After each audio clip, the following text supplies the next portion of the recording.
Ang kwentong ito ay hango sa totoong buhay. Karanasan ito ni Gabo. Walang eksaktong taon. Lugar ng Sultan Kudarat.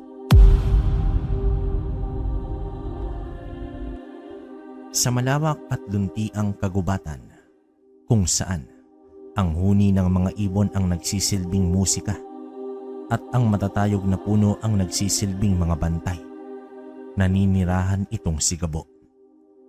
Sa kanyang murang edad na 17 taon, ang kagubatan na ang kanyang naging pangalawang tahanan. Araw-araw, bago pa man sumilay ang unang sinag ng araw, ay tahimik na siyang naglalakbay sa gitna ng makakapal na dahon at sanga.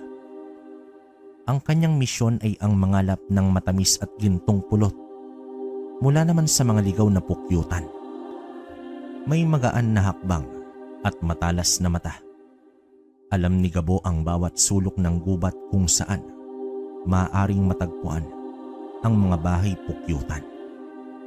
Sanay na ang kanyang mga kamay sa maingat na pag-akyat sa matataas na puno at sa pag-iwas sa mga galit na bubuyog.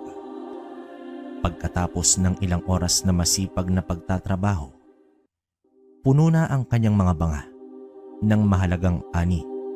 Bitbit ang kanyang mabigat na pasanin. Bababa si Gabo mula naman sa kagubatan, patungo sa maingay at makulay na palengke ng lugar. Dito sa gitna ng iba't ibang uri ng paninda at samot-saring tinig, ay ibinebenta niya ang kanyang natatanging produkto. Kilala itong si Gabo sa kanyang masipag na paggawa at sa matamis at purong pulot na kanyang iniaalok.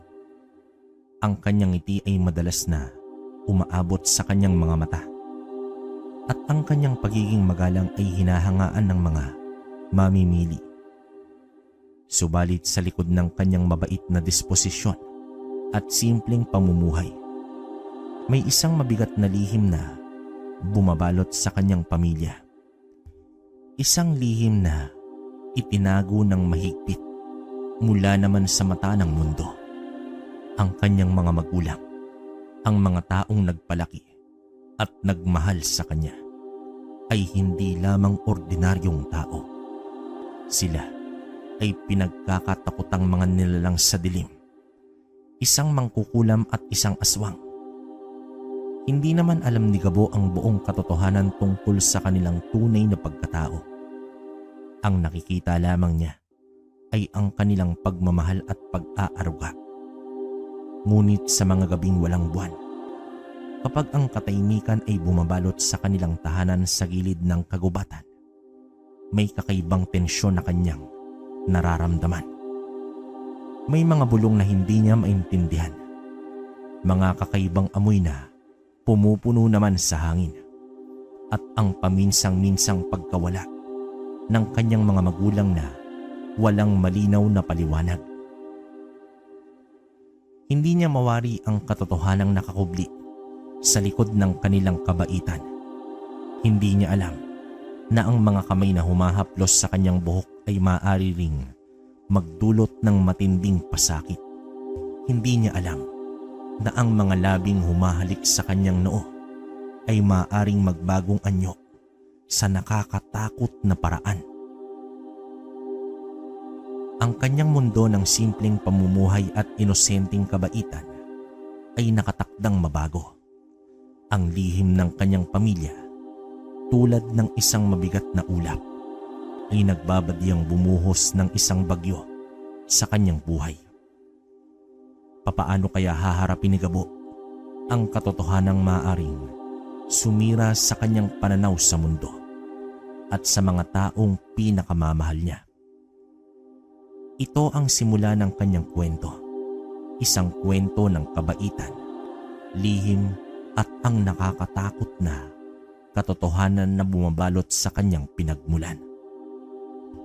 Lumipas ang mga buwan at ang mga kakaibang pangyayari sa paligid ni Gabo ay tila lumalakas. May mga pagkakataon na pag-uwi niya mula sa palengke ay maabutan niyang tahimik at tila balisa ang kanyang ina. May mga pagkakataon din na mapapansin niya ang kakaibang amoy ng bulaklak na hindi niya matukoy kung saan ang gagaling, lalo na sa tuwing pagsapit ng hating gabi. Ang pinakamalala pa ay ang paminsang-minsang pagkawala ng kanyang mga magulang. Madalas itong nangyayari kapag kabilugan ng buwan.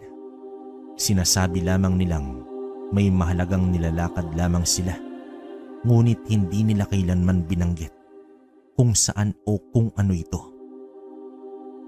Lalong tumindi ang pagtataka ni Gabo nang minsang habang naglilinis siya ng kanilang bakuran ay nakakita siya ng kakaibang balahibo na kulay itim at mas malaki pa kaysa sa anumang ibong nakita niya.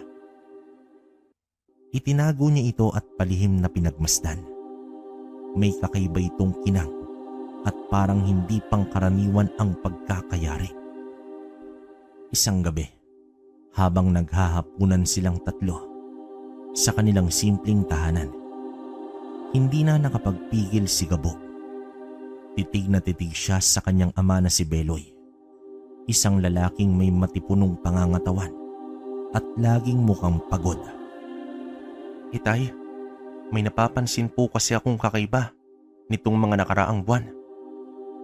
Panimula dito ni Gabo at bahagya siyang kinakabahan. Napahinto naman si Beloy sa pagkain at tumingin sa kanyang anak. Ang kanyang asawang si Ising ay nanatiling tahimik, ngunit bakas sa kanyang muka ang pag-aalala. Yung mga pagkawala po nyo ni nanay, madalas po itong nangyayari kapag bilog ang buwan. At minsan po parang may naririnig akong kakaibang ingay sa labas ng bahay sa gabi. Para pong pag-ungol. Pag-aalalang tanong naman dito ni Gabo. Ibinaba niya ang kanyang kutsara at tinidor. Hinihintay ang sagot ng kanyang ama. Nagkatinginan sandali si Beloy at Ising. May hindi mababasang mensahe ang nagdaan sa kanilang mga mata. Dito napabuntong hininga si Beloy bago muling tumingin sa kanyang anak at nagsalita ito ng, "Anak, ang pagkawala namin ng iyong ina, iyon ay dahil may tinutulungan kaming mga kaibigan sa malayong lugar. May sakit kasi sila at kailangan namin silang dalawin at dalhan ng mga gamot na galing sa gubat." Malumanay niyang sabi naman dito. Pero itay, bakit po tuwing kabilugan ng buwan? At bakit hindi po kayo pwedeng samahan? Patuloy pa dito ni Gabo, tila hindi kumbinsido sa paliwanag ng kanyang ama. Alam mo naman anak, delikadong maglakbay sa gabi. Lalo na sa kagubatan. Maraming ligaw na hayop. Ayaw naming mapahamak ka.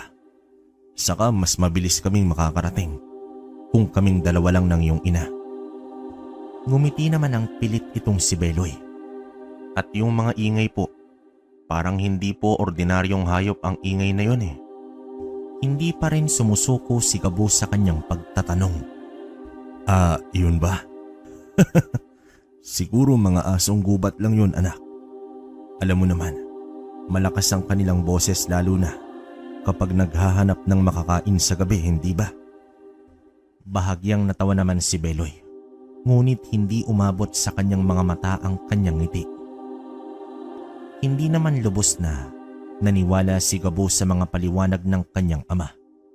May kutob siyang mas malalim na dahilan sa mga kakaibang pangyaring kanyang napapansin. Ngunit sa pagmamahal at respeto niya sa kanyang ama, hindi na siya nagpumilit pa. Tumango na lamang siya, bagamat ang kanyang isipan ay puno pa rin ng mga tanong at labis na pagdududa. Patuloy na inilihim ni Beloy ang kanilang tunay na pagkatao. Umaasang mapoprotektahan ang kanyang anak mula sa katotohanan at sa posibleng panganib na kaakibat nito. Ngunit sa bawat kakaibang pangyayari, lalong lumalalim ang pagtataka ni Gabo at tila ba humahantong na siya sa isang hindi maiiwasang pagtuklas. Ang kanilang payapang pamumuhay ay tila Isang manipis na tabing na anumang oras ay maaaring mahawi. Ibunyag ang nakakatakot na lihim na matagal nang nakatago. Sa kanyang pang-araw-araw na pagtitinda ng pulot sa palengke, kung saan ang ingay ng mga nagtitinda at mamimili ay halos bumubuo ng isang sariling musika. May isang bagong muka ang napansin itong si Gabo.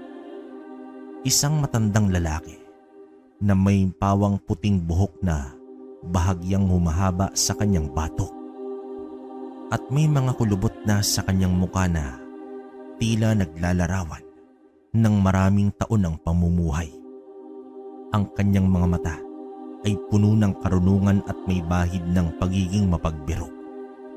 At ang kanyang labi ay madalas na nakatikom sa isang banayad na pagngiti. Hindi niya pa nakikita ang matanda sa palengke noon dahil sa kanyang likas na pagiging palakaibigan. Hindi naman nag-atubili itong si Gabo na lapitan ito habang abala ang matanda sa pagtingin-tingin ng mga paninda. Dito tumingin ang matanda kay Gabo. Ang kanyang ngiti ay mas lumawak pa. Tiningnan muna ng matanda ang pulot at inamoy bago ito bumili. Mula noon, si Mang Macario na ang naging isa sa mga suki ni Gabo. Tuwing dadaan ito sa palengke, hindi niya nakakalimutang bumili ng pulot kay Gabo at makipagkwentuhan sandali. Madalas silang magpalitan ng mga simpleng salita tungkol sa panahon, sa ani at sa buhay sa pangkalahatan. Ikinagagalak ni Gabo ang pakikipag-usap sa matanda dahil sa payapa nitong presensya at sa mga maikling ngunit makaulugang payo nito. Isang araw, habang iniaabot ni Gabo ang biniling pulot ni Mang Macario, biglang nagbago ang tono ng usapan. Magandang araw sa iyo, iho. May alam ka ba sa inyong baryo tungkol sa mga mangkukulam? Panimula naman dito ni Mang Macario habang nakatingin sa malayo. Tila may malalim na iniisip ito. Matapos nun, natigilan naman itong si Gabo. Ang tanong ay bigla at hindi niya inaasahan. Bahagyang kumunot ang kanyang noo. Ang salitang mangkukulam ay isang bulong na may halong takot at pag-iwas sa kanilang lugar. Ang mga kwento tungkol sa mga ito ay madalas na puno ng misteryo at nakakatakot na mga pangyayari. Po, mangkukulam po ba? Wala naman po kung masyadong alam tungkol dyan, Mang Macario. Sa katunayan, may mga narinig lang akong mga kwento-kwento. Nagtatakang tanong naman dito ni Gabo. Talaga lang? Wala kang naririnig na kakaiba? Walang mga taong kilalang kakaiba ang pamamaraan? Wika naman dito ni Macario. Tinitigan siya nito nang may matalim na tingin, ngunit ang kanyang ngiti ay bahagya pa ring naroon. Dito kinabahan si Gabo sa intensidad ng tanong. Biglang sumagi naman sa kanyang isipan ang mga kakaibang pag-uwi ng kanyang mga magulang, ang mga bulong sa gabi at ang mga hindi maipaliwanag na pangyayari. Ngunit agad niyang isinantabi ang mga ito. Hindi niya maaaring paghinalaan ang kanyang sariling mga magulang. Wala po talaga, Mang Macario. Ang alam ko lang po, masisipag na taong mga kapitbahay namin. Mariin niyang sagot dito. Pilit na pinapanatag ang kanyang boses. Tumangu-tangu lamang si Mang Macario. Tila hindi lubos na kumbinsido. Tumatango ang matanda habang nakatingin sa mga paninda ng binatilyo. Umalis itong si Mang Macario, ngunit ang kanyang tanong ay nag-iwan ng butas sa isipan ni Gabo. Bakit kaya itinatanong ng matanda ang tungkol sa mangkukulam? Meron ba itong nalalaman na hindi niya alam? O meron ba itong pinaghihinalaan? Ang payapang takbo ng kanyang araw ay nabalot ng isang bagong uri ng pag-aalala.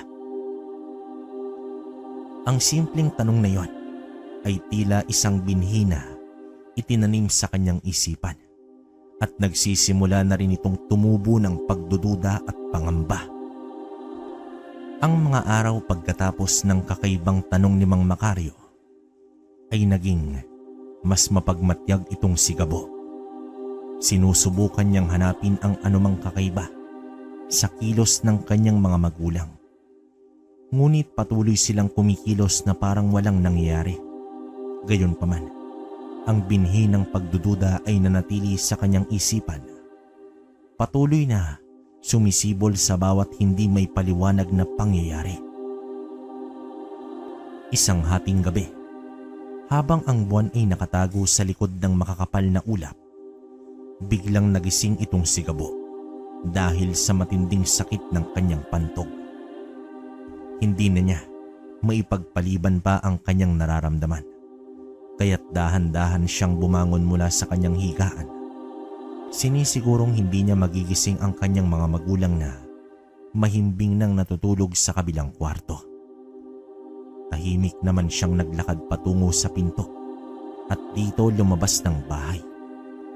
Ang kanilang palikuran ay isang maliit na istrukturang nakaiwalay sa pangunahing bahay. Ilang metro din ang layo nito. Habang naglalakad siya sa madilim na bakuran, ang tanging naririnig niya ay ang huni ng mga kuliglig at ang marahang pagaspas ng mga dahon sa puno. Nang makarating siya sa palikuran at humarap sa pinto, dito may nahagip ang kanyang mata mula sa siwang ng mga kahoy na dingding nito. Isang anino ang gumagalaw sa labas ng kanilang bahay. Dahil sa dilim, hindi niya agad makilala kung sino ito. Ngunit habang dahan-dahang lumalabas ang figura mula sa kanilang pintuan, nanlaki naman ang mga mata ni Gabo sa kanyang nakita. Sa kabila ng kapusukan ng liwanag mula sa mga bituin ng gabing yon, naaninag niya ang pamilyar na figura ng kanyang ina. Nakasuot ito ng kanyang mahabang damit na madalas niyang gamitin sa pagtulog. Ngunit habang patuloy itong lumalayo sa bahay, may kakaibang nangyari sa kanyang anyo. Unti-unting parang lumalaki ang kanyang likod at may lumalabas na maitim na parang tela mula sa kanyang mga tagiliran. Habang pinagmamasdan ito ni Gabo na halos hindi makapaniwala sa kanyang nakikita, ang maitim na tela ay unti-unting bumubuo ng malalaking pakpak, kahawig sa isang paniki, ngunit mas nakakatakot ang sukat nito. Hindi niya maigalaw ang kanyang katawan. Ang kanyang ihi ay tila bumabalik sa kanyang pantog dahil sa matinding takot at pagkabigla. Nakatayo lamang siya roon, nakasilip sa siwang ng palikuran, habang ang kanyang sariling ina ay unti-unting nagbabago ang anyo sa isang nilalang na hindi niya kilala. Sa loob lamang ng ilang segundo na tila walang hanggan, ang kanyang ina, ang babaeng nag-aruga at nagmahal sa kanya, ay tuluyan ang nagkaroon ng malalaking pakpak. Pagkatapos ng walang anumang ingay, maliban sa marahang pagaspas ng mga ito, ay tumalon ito sa lupa at pumailan lang sa madilim na kalangitan. Matapos nun, nakita ni Gabo kung papaano ito lumipad ng mataas. Naging isang maitim na silweta laban sa kulay, abo at itim na kalangitan. Nawala naman ito sa kanyang paningin sa loob lamang ng ilang sandali. Ang kanyang isipan ay naguguluhan. Hindi niya maintindihan ang kanyang nakita. Imposible. Hindi maaaring magbago ang anyo ng isang tao at magkaroon ito ng pakpak. Ngunit nakita niya. Nakita ng sarili niyang mga mata. Dito nanginig naman ang kanyang buong katawan. Hindi niya na alintana ang kanyang nararamdamang pag-ihi. Ang tanging laman ng kanyang isipan ay ang nakakatakot na pagbabago ng kanyang ina. Dahan-dahan naman siyang umatras mula sa siwang ng palikuran. Ang kanyang mga paa ay tila may sariling buhay. Bumalik siya sa kanilang bahay na parang isang lantang gulay. Hindi niya alam kung saan at papaano siya nakabalik sa kanyang kwarto. Ang kanyang puso ay kumakabog ng malakas sa kanyang dibdib at ang kanyang hininga ay pawang mabigat at putol-putol ito. Humiga naman siya sa kanyang kama, nakatitig sa madilim na kisame. Ang imahe naman ng kanyang inang may pakpak ay paulit-ulit na naglalaro sa kanyang isipan. Ang mga kwento tungkol sa aswang na kanyang naririnig mula sa mga matatanda sa kanilang baryo ay biglang nagkaroon ng nakakatakot na kahulugan. Hindi maaaring ang kanyang ina, ngunit ang kanyang nakita ay hindi maaaring ipagkaila. Ang kanyang sariling mga mata ang nakasaksi nun. Hindi naman siya nakatulog ng gabing yun. Ang kanyang isipan ay puno ng takot, pagkalito, at isang hindi maipaliwanag na sakit sa kanyang puso. Ang babaeng kanyang pinakamamahal at pinagkakatiwalaan ay tila isang nilalang na hindi niya kilala. Kinabukasan, pinagmasdan niya ang kanyang ina ng mabuti. Wala naman siyang nakitang kakaiba. Ang kanyang ina, ang dating mabait at mapagmahal na babae.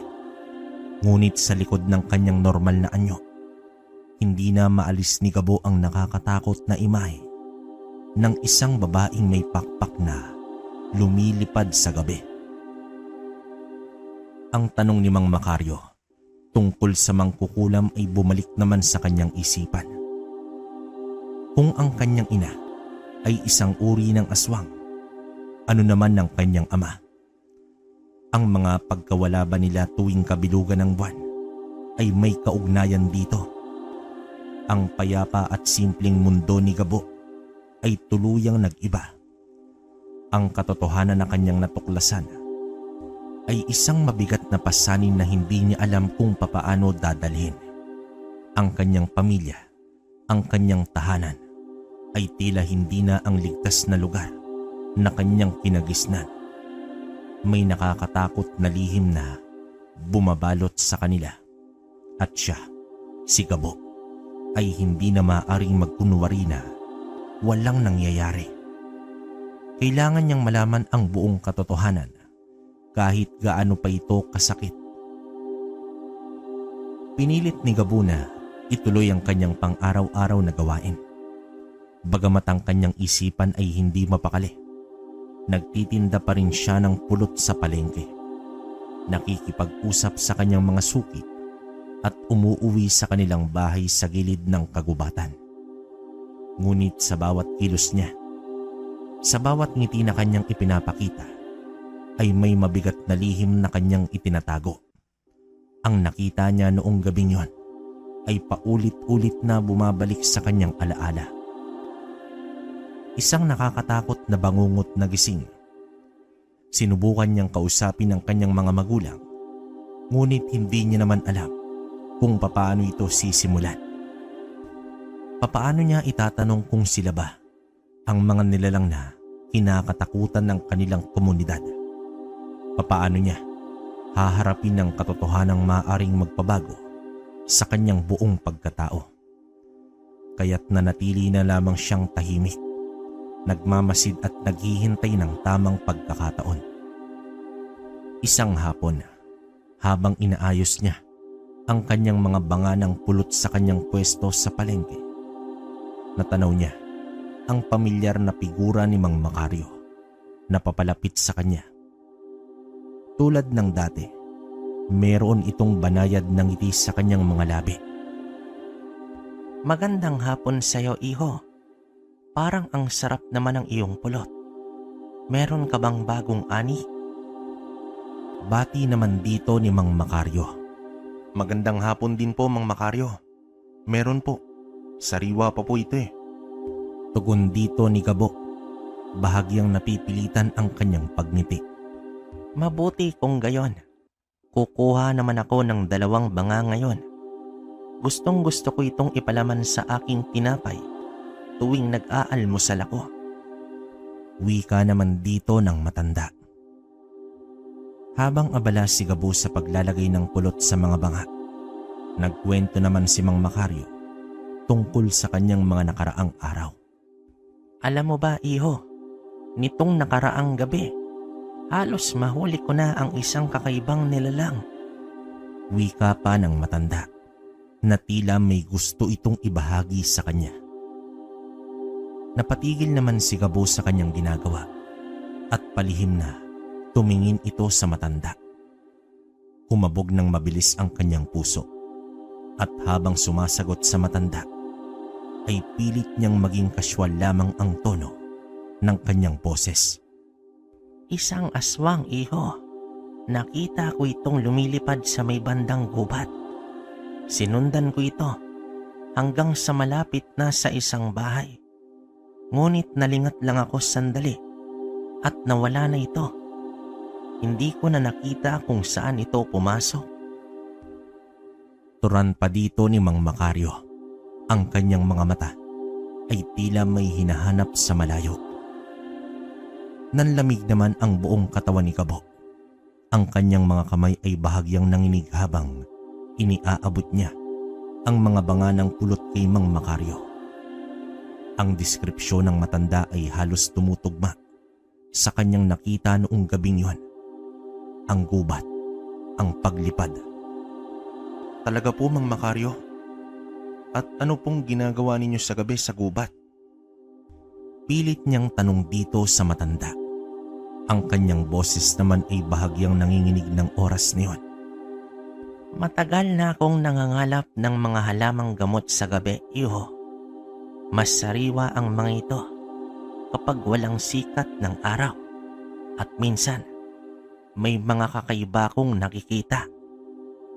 Ngumiti naman ng bahagya si Mang Makaryo nang makasagot ito sa binata na tila nahalata ang pagkabalisa ni Gabo. Pagkatapos ay bumulong ang matanda na tila may mahalagang ibabahagi. At naniniwala ako, iho, na ang aswang na yon ay may kaugnayan sa mangkukulam na matagal ko nang hinahanap sa ating lugar. Nanlaki naman ang mga mata ni Gabo. Ang mga salita ni Mang Makaryo ay tumama sa kanya na parang kidlat. Ang kanyang ina, isang aswang at may kaugnayan sa isang mangkukulam. Ang kanyang ama, Hinahanap niyo po ang mangkukulam? Bakit naman po? halos pabulong na tanong naman dito ni Gabo. May ginawa silang isang masama sa aking pamilya noon, iho. At matagal na akong naghihintay ng pagkakataong makapaghiganti. Naniniwala akong ang paghuli sa aswang na yon ang magdadala sa akin sa mangkukulam. Ang tingin dito ni Mang Makaryo ay naging seryoso. Hindi na nakapagsalita pa si Gabo. Ang bigat ng mga impormasyong kanyang narinig ay halos hindi niya kayanin. Ang matandang palakaibigan na bumibili ng kanyang pulot ay isang mangangaso ng mga nilalang na kinatatakutan ng lahat at tila papalapit nito sa katotohanan tungkol sa kanyang pamilya. Mag-iingat po kayo, Mang Makaryo. Salamat po sa mga kwento ninyo at sa palaging pagbili ng mga paninda ko. Tanging nasabi na lamang ni Gabo. Ang kanyang boses ay puno ng hindi maipaliwanag na emosyon. Ikaw rin, iho. Mag-ingat ka sa mga hindi mo kilala at sa mga nagkukubli sa dilim. Tugon naman dito ng matanda na tila may nakitang kakaiba sa reaksyon ni Gabo. Maya-maya pa, umalis na si Mang Makaryo. Dala ang kanyang mga banga ng pulot. Ngunit ang kanyang mga salita ay pawang nanatili sa isip ni Gabo. Ang mundo niya ay tila bumabaliktad. Ang kanyang ina ay isang aswang at may isang tao sa kanilang paligid na aktibong hinahanap ang mga tulad nila. Ang panganib ay tila mas malapit kaysa kailanman. Kinakailangan niyang gumawa ng isang pasya. Mananatili ba siyang tahimik at magkukunwaring walang nalalaman o haharapin niya ang katotohanan at poprotektahan ang kanyang pamilya? Kahit ano pa man ang kanilang tunay na pagkatao, ang bigat ng responsibilidad ay bumagsak sa kanyang murang mga balikat. Ang simpleng buhay noon ni Gabo bilang isang mangunguha ng pulot ay tuluyan ang naglaho, napalitan ng isang masalimuot at mapanganib na realidad. Hindi na mapalagay itong si Gabo. Ang bawat araw na lumilipas ay tila isang mabigat na pasanin para sa kanya. Ang mga salita ni Mang Macario ay patuloy na umuulit sa kanyang isipan. Parang isang sumpa. Ang malakas niyang kutob na ang kanyang mga magulang ang tinutukoy ng matanda ay lalong tumitindi. Ang imahe ng kanyang inang nagbabagong anyo at lumilipad sa gabi ay hindi na maalis sa kanyang isipan. At ngayon, ang posibilidad na ang kanyang ama ay isang mangkukulam at nagdagdag pa ng nakakatakot na dimensyon sa kanilang lihim. Sinubukan niyang maging normal sa harap ng kanyang mga magulang, ngunit ramdam niya ang distansya sa pagitan nila. May mga lihim na hindi na maaaring itago pa. Mga tanong na naghihintay ng kasagutan. Ngunit ang takot sa katotohanan ang pumipigil sa kanya na magtanong pa. Isang gabi, muling sumapit ang kabilugan ng buwan. Mula sa kanyang kwarto, tahimik na nakiramdam itong si Gabo. Alam niya ang senyales, ang bahagyang pag-uusap ng kanyang mga magulang bago matulog. Ang kanilang pagiging tahimik at tila nagmamadali. Hindi nagtagal, narinig niya ang marahang pagbukas at pagsara ng kanilang kwarto. Sumilip naman siya sa kanyang bintana at nakita niya ang mga anino ng kanyang mga magulang na papalayo na sa kanilang bahay. Patungo ito sa madilim na kagubatan. Sa pagkakataong ito, hindi na siya nagdalawang isip. Kailangan niyang malaman ang katotohanan. Kailangan niyang malaman kung ano ang kanilang itinatago. Pagkatapos lamang ng ilang minuto, na nakakasigurado siyang nakalayo na ang kanyang mga magulang. Dahan-dahan naman siyang lumabas ng kanyang silid at tinungo ang kwarto ng mga ito. Ang pintuan ay hindi nakasara ng maayos kaya't marahan niya itong itinulak at pumasok dito. Ang silid ay karaniwan lamang. Isang malaking kahoy na kama, isang lumang aparador at isang maliit na altar na may mga imahe ng mga santo. Wala naman siyang nakitang kakaiba noong una, ngunit hindi siya sumuko. Alam niyang merong hindi tama. Sinimulan niyang halughugin ang silid. Binuksan niya ang aparador, ngunit ang naroon lamang ay ang kanilang mga ordinaryong damit. Tiningnan niya ang ilalim ng kama, ngunit wala rin doon. Habang nawawalan na siya ng pag-asa, napansin niya ang isang bahagi ng dingding na natatakpan ng isang makapal na kurtina. Hindi niya ito napansin kanina dahil sa dilim ng kwarto. Maya-maya pa, dahan-dahan niyang hinawi ang kurtina at dito nanlaki ang kanyang mga mata sa kanyang nakita. Sa likod ng kurtina ay may isang maliit na pinto na halos hindi mapapansin kung hindi dahil sa kanyang masusing paghahanap. Walang siradura ito, kaya't dahan-dahan niya itong itinulak papasok Ang bumungad naman sa kanya ay isang maliit na silid na puno ng mga kakaibang bagay. May mga nakasabit na pinatuyong halaman na hindi niya kilala, mga garapon na may iba't ibang uri ng likido at pulbos, mga buto ng hayop, at mga figurin na gawa sa kahoy at bato na may kakaibang mga simbolo. Sa isang sulok naman ay may isang maliit na altar na iba sa nakita niya sa labas. Ito ay puno ng mga kakaibang bagay kabilang ang isang bungo ng hayop na may nakatusok na mga karayom at isang maliit na mangkok na may itim na likido. Hindi niya maintindihan ang lahat ng kanyang nakikita. Ngunit may isang bagay na nagpatindig sa kanyang mga balahibo. May isang maliit na kahon sa ibabaw ng altar. Nang buksan niya ito, dito niya nakita ang iba't ibang uri ng karayom. Mula sa maliliit hanggang sa malalaki na parang mga sandata. Merong ding mga maliliit na figurin ng tao na gawa sa kahoy at nakabalot sa iba't ibang kulay na sinulid. Biglang nanlamig ang kanyang buong katawan. Ang mga bagay na ito, ang mga karayom, ang mga figurin, ang mga kwento tungkol sa mangkukulam na nagpapasakit sa mga tao sa pamamagitan ng mga ito ay biglang nagkaroon ng nakakatakot na realidad.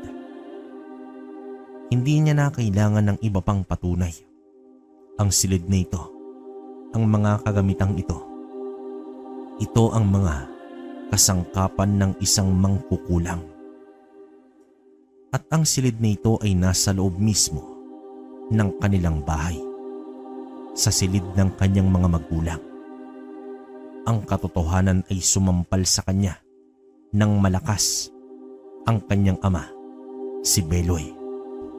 Ang mabait at tahimik niyang ama ay isang mangkukulam. At ang kanyang ina, ang babaeng lumilipad sa gabi, ay isang aswang. Ang bigat ng katotohanan ay halos hindi niya kayanin. Ang mundo na kanyang nakagisnan ay bigla namang gumuho. Ang kanyang mga magulang, ang mga taong kanyang pinakamamahal at pinagkakatiwalaan, ay ang mismong mga nilalang na kinatatakutan at kinamumuhian ng kanilang komunidad. Hindi niya naman alam kung ano ang gagawin. Dapat ba niyang harapin sila? Dapat ba niyang sabihin sa iba ang kanyang nalaman o dapat ba siyang manahimik at itago ang nakakatakot na lihim na ito? Ang kanyang puso ay punong-puno ng sakit, pagkalito at takot. Ang kanyang pamilya ay hindi ang pamilyang akala niya. Sila ay bahagi ng isang mundo ng dilim at misteryo na hindi niya kailanman inakalang kanyang kinabibilangan. Umalis naman siya sa maliit na kwarto. Tinakpan muli ng kurtina ang pinto at bumalik na sa kanyang kwarto. Parang isang taong lumalakad sa panaginip itong si Gabo. Hindi na siya ang dating Gabo. Ang inosenteng mangunguha ng pulot ay nawala. Napalitan ng isang binatang nabibigatan sa isang nakakatakot na katotohanan tungkol sa kanyang pinagmulan.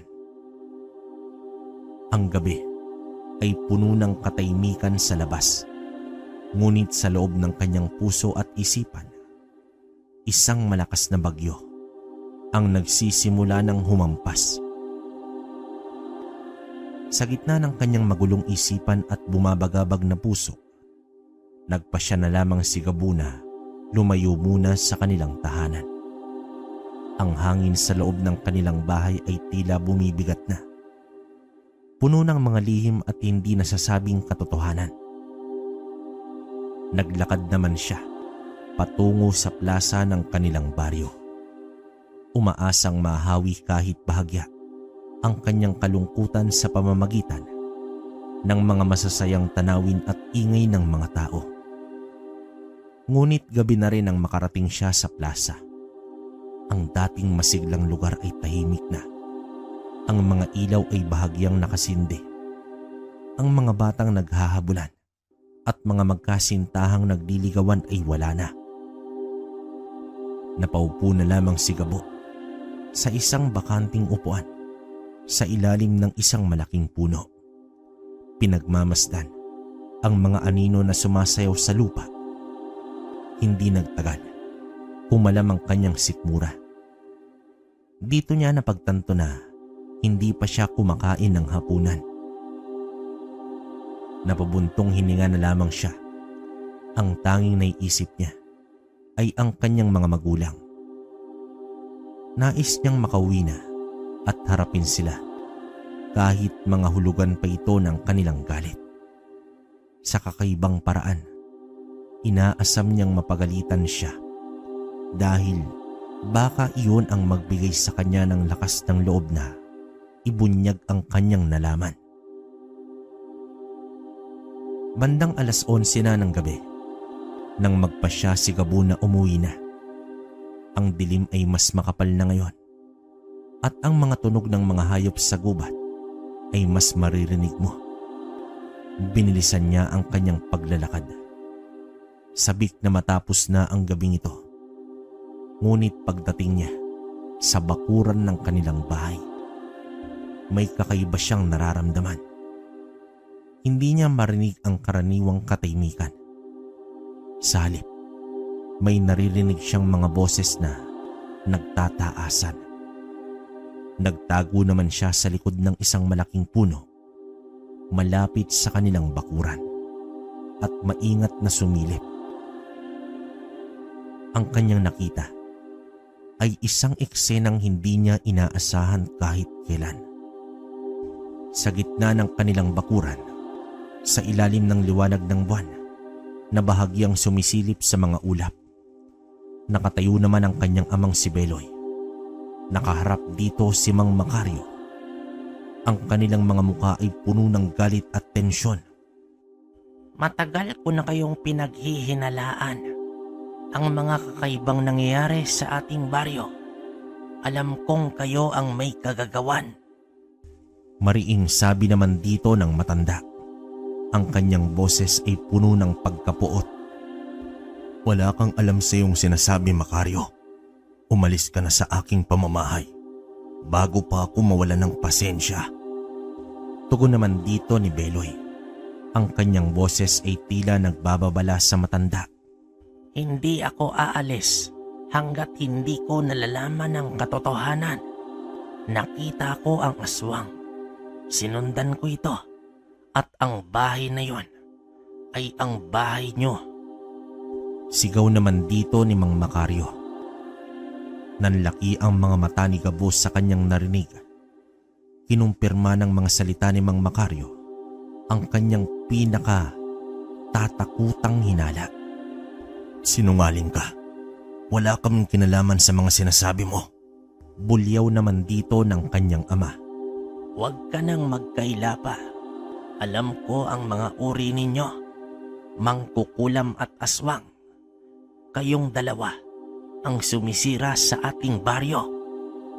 Patuloy na turan dito ni Mang Macario. Hindi na nakapagpigil pa itong si Gabo. Ang kanyang ama, isang mangkukulam. Kinumpirma mismo ni Mang Macario. At ang kanyang ina, ang aswang na nakita ng matanda. Sa hindi inaasahang pagkakataon, biglang sumugod si Beloy kay Mang Macario. Mabilis ang kanyang kilos at sa isang iglap, hinawakan niya sa leeg ang matanda. Tumahimik ka na. Hindi mo dapat sinasabi ang mga bagay na yan. Pagbabanta pa dito ni Beloy. Ang kanyang mukha ay puno ng galit na hindi pa nakita ni Gabo kahit kailan. Nahirapan naman dito si Mang Macario sa kanyang paghinga. Pilit na kumakawala sa pagkakahawak ni Beloy. Hindi na nakatiis itong si Gabo. Tumakbo naman siya papalapit sa dalawang lalaki Ang kanyang puso ay kumakabog ng malakas sa kanyang dibdib. Itay, itigil mo na yan. Sigaw dito ni Gabo habang tinatakbo ang distansya sa pagitan nila. Napalingon naman itong si Beloy sa kanyang anak. Ang kanyang pagkakahawak kay Mang Macario ay bahagyang lumuwag. Nakita ni Gabo ang galit sa mga mata ng kanyang ama. Ngunit meron ding bahid ng pagkabigla at pagkabahala. Gabo, anong ginagawa mo rito? Tanong dito ni Beloy. Napuno ito ng pagtataka. Narinig ko po kayo. Narinig ko ang lahat. Sagot naman dito ni Gabo. Ang kanyang tingin ay nanatili kay Mang Macario na ngayon ay hinihingal na sa lupa.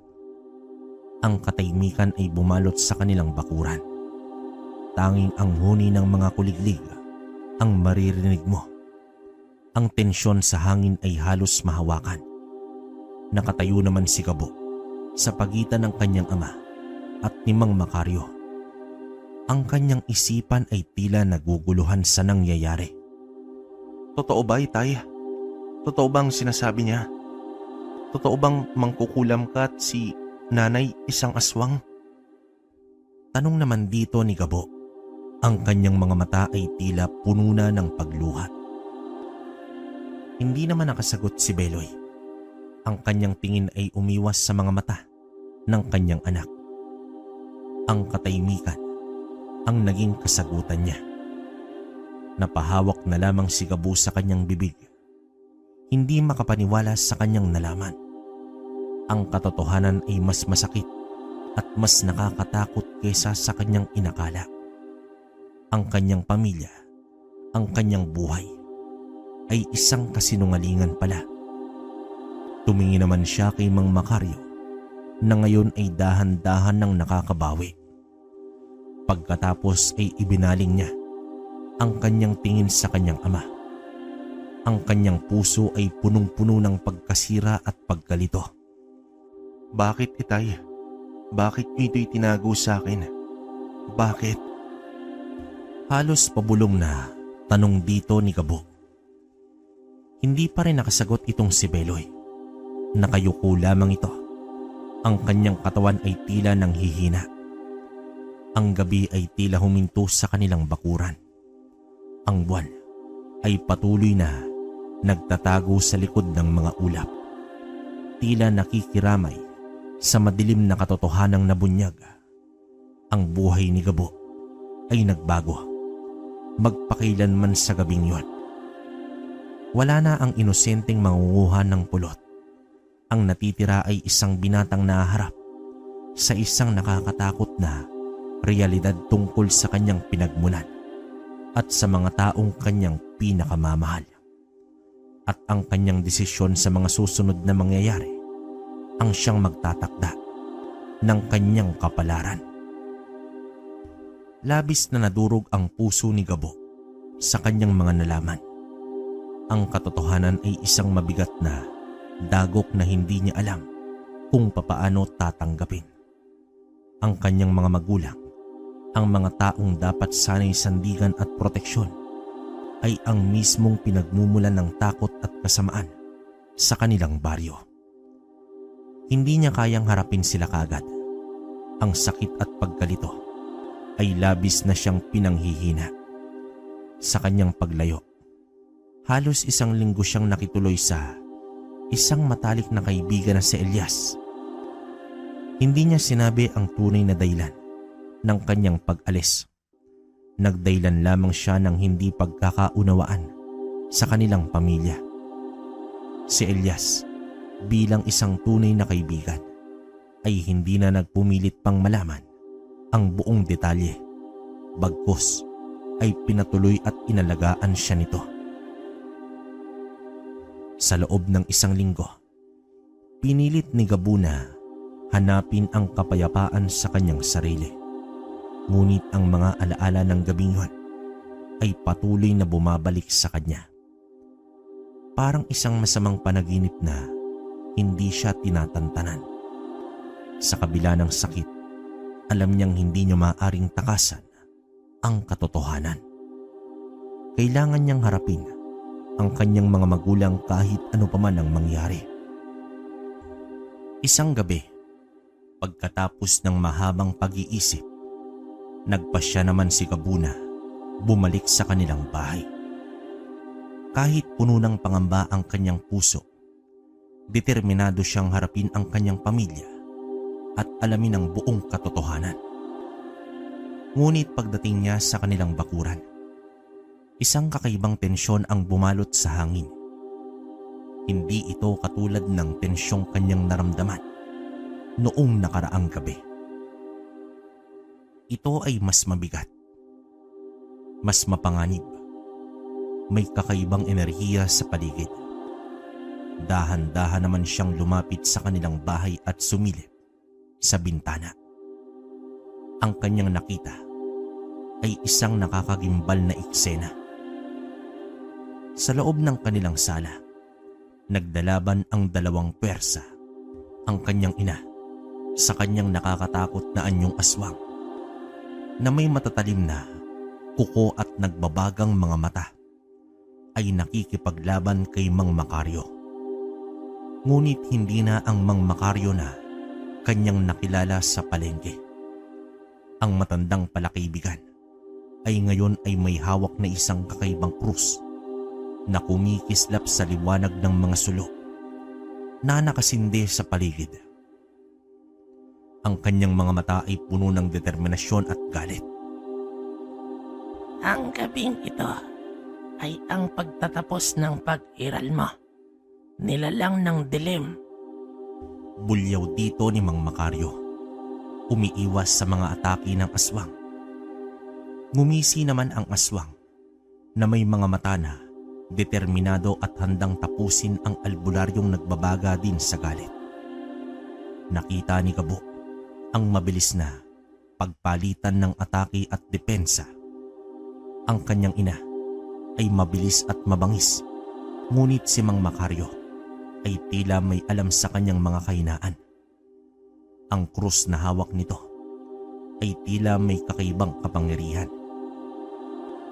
Dahil sa bawat tama nito sa kanyang ina, ay umuungol ito sa sakit at humihina. Sa isang hindi inaasahang pagkakataon, dito mabilis na sumugod si Mang Makaryo at itinarak ang kanyang krus sa dibdib ng aswang. Isang malakas na iyaw ang bumulalas mula naman sa bibig nito. Bago naman ito tuluyang bumagsak sa lupa, ang anyong aswang nito ay unti-unting bumabalik na sa anyo ng tao. Nanginginig naman ang buong katawan ni Gabo sa kanyang nakita. Ang kanyang ina, patay na. Pinatay sa mismong harap ng kanyang mga mata. Pagkatapos naman nun, ay bumaling si Mang Makaryo kay Beloy na nakagapos sa isang sulok ng silid. Ang muka ng kanyang ama ay puno ng takot at kawalan ng pag-asa. At ikaw na nagkanlong sa kasamaan sa iyong tahanan. Ikaw na nagasik ng takot sa ating baryo gamit ang iyong itim na mahika. Sambit naman dito ni Mang Makaryo sa malamig na tono. Hindi naman sumagot itong si Beloy. Ang kanyang mga mata ay walang buhay. Tila wala nang natitirang katinuan sa kanyang isipan. Ang iyong kaparusahan ay mas matindi pa sa kamatayan. Bubuhayin kitang walang alaala, walang pag-iisip. Mabubuhay ka sa isang mundo ng dilim at kawalan bilang paalala sa lahat ng iyong kasalanan. Muling wika dito ng albularyo. Ang kanyang boses ay naging mas mababa at mapanganib. May binibigkas na kakaibang mga salita itong si Mang Makaryo. At may kakaibang liwanag na bumalot naman kay Beloy. Pagkatapos nito, ang kanyang ama ay nanatiling nakatulala. Ang kanyang mga mata ay walang laman. Ang kanyang katinuan ay tuluyang nawala. Nangyari ang lahat sa harap mismo ni Gabo. Ang pagpaslang sa kanyang ina. Ang pagkawala ng katinuan ng kanyang ama. Ang labanan ng kasamaan at kabutihan na naganap noon sa loob ng kanilang tahanan. Ang kanyang mundo ay tuluyang nawasak. Wala na ang pamilyang kanyang kilala. Ang natitira ay ang sakit, ang takot, at ang bigat ng isang nakakatakot na katotohanan na habang buhay niyang dadalhin. Ang kanyang pagbabalik ay hindi nagdala ng kasagutan, kundi isang masakit na wakas sa isang kabanata ng kanyang buhay. Gabo, alam kong matalino at mabait kang bata. Malaki ang kasalanan ng iyong mga magulang sa akin. Winasak at sinira nila ang buhay ko nang paslangin nila ang aking pamilya. Nabuhay ako sa dilim, ngunit muli naman akong bumangon at nagpakatatag. Oo, galit ako, ngunit binigyan ko sila ng pagkakataong humingi ng tawad. Pero hindi nila yon ginawa. At dahil sa ayaw kita na maging ulilang lubos, kaya hindi ko pinaslang ang iyong ama. Subalit kailangan na mahinto ang kanyang kasakiman dito sa mundong ibabaw. Kaya pinarusahan ko siya ng ganon. Pagpapaliwanag pa dito ni Mang Macario. Kahit ang sakit ay tila isang permanenteng bahagi ng kanyang pagkatao, pinilit ni Gabo na huminga at ipagpatuloy ang buhay. Ang kanilang tahanan na dating puno ng lihim at pagmamahal ay ngayon isang tahimik na lugar na puno ng alaala. Ang kanyang ina ay wala na. Isang bangungot na lamang sa kanyang isipan. Ang kanyang ama, bagamat buhay, ay isang anino lamang ng dating si Beloy. Ang kanyang isipan ay isang walang laman na papel. Hindi na nakilala ang kanyang sariling anak. Sa kabila ng bigat ng kanyang pinagdadaanan, hindi naman iniwan ni Gabo ang kanyang ama. Ang galit at pagkalito ay unti-unting napalitan ng awa at ng isang responsibilidad. Siya na lamang ang natitirang pamilya ni Beloy. Kahit pa ang kanilang relasyon ay nabalot ng trahedya, araw-araw, matyagang inaalaga ni Gabo ang kanyang ama. Pinapakain niya ito, nililinis at kinakausap. Kahit hindi niya alam kung meron pang natitirang bahagi ng dating Beloy na nakikinig sa kanya. Ang inosenteng batang nangunguha ng pulot ay tila nakaranas din ng sarili niyang kaparusahan. Ang mabuhay sa anino ng kasamaan ng kanyang mga magulang at ang mag-isa na pagtaguyod sa isang buhay na puno ng panghihinayang at pag-aalala. Ngunit sa kabila ng lahat ng iyon, nanatili ang kabutihan sa puso ni Gabo. Bilang isang anak, buong puso niyang tinanggap ang kanyang kapalaran. Ang dating lihim ng kanyang pamilya ay naging kanyang pasanin, ngunit sa kanyang pagtiyatiyaga at pagmamahal, patuloy naman siyang nagsumikap na bigyan ng kahit konting kaginhawaan ang nalalabing araw ng kanyang ama. Ang dating masayahing si Gabo ay naging isang batang lalaking may malalim na mga mata, puno ng pangunawa at isang pagmamahal na hindi kayang burahin ng anumang kasamaan. Ang kanyang buhay ay naging isang tahimik na pagpapatuloy, isang patunay sa katatagan ng puso ng isang anak sa harap ng matinding trahedya. Wakas. Okay, opinion ko sa kwento natin ngayon mga kabaryo. Grabe, nadala ako sa kwento ni Gabo. Nakakalungkot man pero wala tayong magagawa. Biruin mo, mamatay mismo sa harap mo yung nanay mo. Tapos ang may gawa pa nun, naging kaibigan niyang matanda, no? Pero parang ang hirap kasi nung kalagayan ni Gaboy, kaya parang ayokong magbigay ng komento. Isa pa, yung tatay niya mas masakit yun, ha. Nakikita niya araw-araw. Pero parang wala, parang multo lang yun kasi nga parang nawala ng ulirat eh. Kumbaga, sa ngayon parang comatose yung tatay niya, 'di ba? Grabe 'yun. Talagang yung buhay ni Gabo talaga may pasani, no? Pero wala tayong magagawa. 'Yun talaga yung kwento natin. Kayo, kung may opinion kayo sa kwento natin, comment nyo sa baba para mabasa ko. Hanggang dito na lang. Hanggang sa susunod na kwento. Maraming salamat.